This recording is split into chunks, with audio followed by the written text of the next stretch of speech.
Bonjour, aujourd'hui nous allons vous présenter les situations des femmes, des familles et la pauvreté après le référendum de 1980. Je vais vous parler de la situation des femmes. L'enjeu principal est la difficulté dans le marché du travail, donc à se faire une place dans des domaines traditionnellement qui appartiennent aux hommes, que le salaire est souvent inférieur à celui des hommes, et encore, les femmes doivent continuer à revendiquer l'équité en économie. L'action du gouvernement est la loi 35. La loi 35 permet de corriger les écarts salariaux. Elle s'applique à toutes les entreprises et organismes publics de 10 personnes et plus. Et si la preuve est là, euh, les employeurs fautifs doivent faire les ajustements. Maintenant, les femmes sont plus présentes sur le marché du travail. Il y a une augmentation de 20% entre 1976 et 2012. Ouais.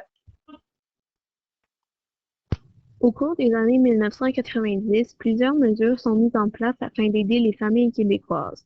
En effet, beaucoup d'entre elles doivent s'adapter à de nouvelles réalités, comme les familles reconstituées ou la monoparentalité. En 1989, le gouvernement Bourassa vote une loi sur le patrimoine familial. Cette loi oblige le partage équitable des biens des conjoints après un décès ou un divorce. En 1997, c'est la création du ministère de la Famille et de l'Enfance, qui met en place des programmes pour soutenir les familles du Québec. En voici un exemple.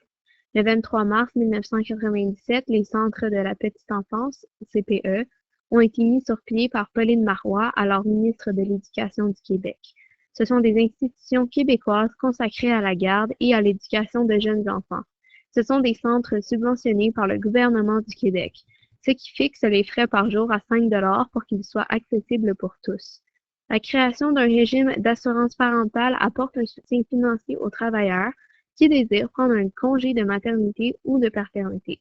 Il entre en vigueur le 1er janvier 2006.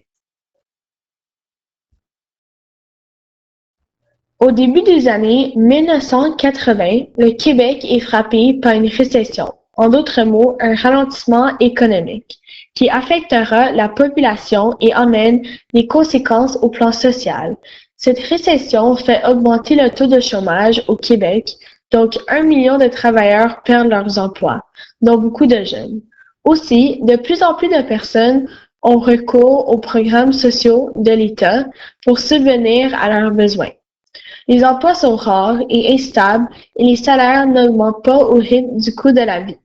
De plus, les PME, donc les petites et moyennes entreprises, sont particulièrement affectées et plusieurs d'entre elles doivent fermer leurs portes. Alors, tous les marchés liés au bois, au papier et au charbon s'effondrent. Ceci affectera principalement l'économie du Québec, du Nouveau-Brunswick et de la Colombie-Britannique, ce qui fait que la dette nationale s'élève à 35 milliards de dollars, tandis que la valeur du dollar canadien chute. Les groupes sociaux qui ont été affectés par cette pauvreté, donc ceux qui ont eu des problèmes économiques par la suite à cette récession, c'est presque toute la population, mais plus précisément les femmes monoparentales, les personnes âgées, donc les gens de 65 ans et plus, et les immigrants.